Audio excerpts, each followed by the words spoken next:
Yeah, I think they have enough deep speed to threaten the back end of defenses. So, yeah, I think there'll be the open windows. There'll be the high percentage throws. Andy Reid will use some creativity to try to help his quarterback with the absence of Tyreek Hill. Maybe get LaShawn McCoy more involved in the running game. We saw running backs be a big part of that in week 1. Damian Williams had 6 catches. So, I mean, there are other guys that Pat Mahomes will be able to get the ball to in the passing game that can pick up some of the slack for Tyreek Hill being absent.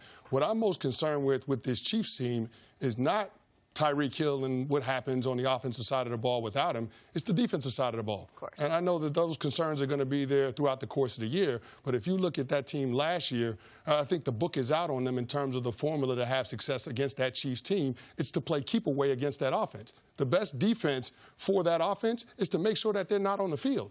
And if you look at the last 3 losses that the Chiefs have had, the Seahawks, the Chargers, and the Patriots, they lost time of possession by an average of 9.5 minutes. So ultimately what this is going to come down to is that Chiefs defense being able to get the Oakland Raiders offense off the field. And that Oakland Raiders offense in week 1 against a pretty good Denver Broncos defense personnel-wise, they were 10 of 14 on 3rd downs. Yeah, I was shocking. They were shockingly good. Yeah, and they were ahead of schedule. I mean, it was 3rd and 5 or less for the majority of the game. So that's going to be the challenge in this AFC West divisional matchup come Sunday. Well, the Chiefs are going to have no problem with Oakland. They're going to go to Oakland, and they're going to beat Oakland by around a touchdown or more. That's what they're about favored by. The question is for the Chiefs long term, can the offense, until the defense either gets its legs underneath it with 6 new starters and new coordinator, or maybe it never does, but either way, beginning in greater probability of the latter happening.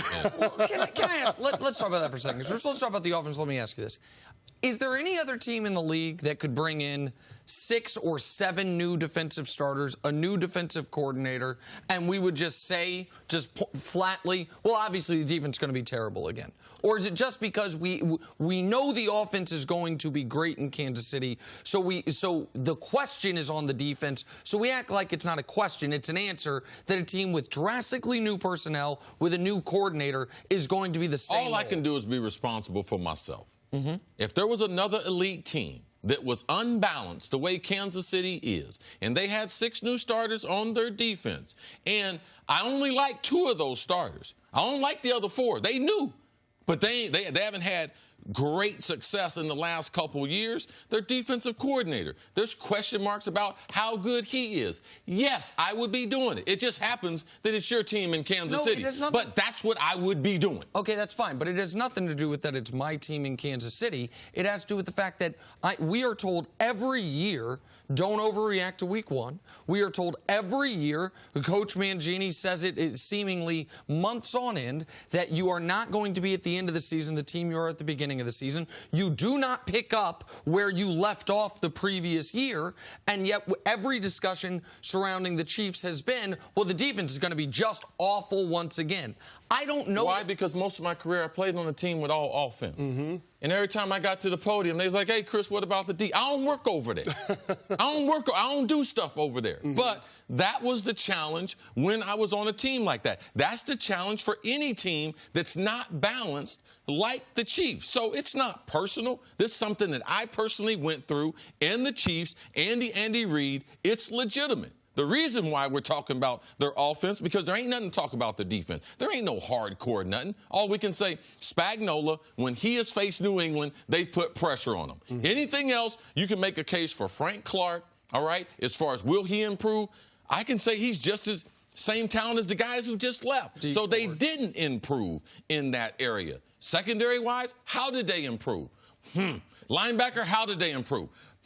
They're all question marks. I'm talking about huge question marks. But they secondary-wise, they drafted the guy you like, Juan Thornhill. They signed Tyrann Mathieu, who, while he might no longer be an all-pro, he is better than any safety they had last year. That I'm very confident in. You talked last year how much you like Emmanuel Ogbah. Emmanuel Ogbah is now on this team. They brought in Alex Okafor. I don't know that the Chiefs' defense is going to be good, bad, awful, mediocre. The point that I'm making is this. I feel like we do know the offense, to your point, even without Tyreek Hill, is going to be elite. We can show the speed. You mentioned that they have enough speed to take the top off the defense even without Tyreek Hill. They've still got 6 guys that run a 4.50 40 or faster, and that's without the fastest player on the team, Tyreek Hill. So the offense with Andy Reid, Patrick Mahomes, and that much speed, plus name not on that list, Travis Kelce, the offense is going to be fine.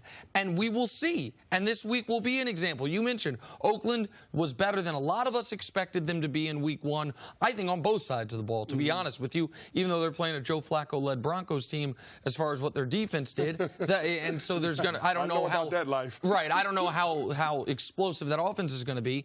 But we'll see if the Chiefs defense takes a stride this week after letting Gardner Minshew complete 85% of his passes. Or we'll see if it's going to be the same thing where if they don't score 35 points, they're going to lose. Yeah, it's the biggest problem. When you're a shooting team, it's like Golden State's been so sensational. When they won, not only they were great offense, they were great defensively.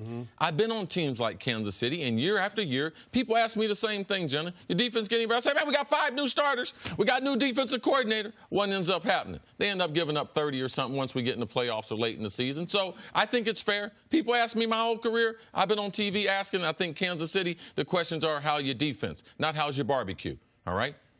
Yeah, if you want to win a championship, you're going to have to stop somebody at some point. I ain't never seen a championship team that their defense can't stop somebody. Thanks for watching. Subscribe here to get the latest from the show. Also, be sure to check out more of the best clips from First Things First, or go watch a few segments from our other shows on FS1.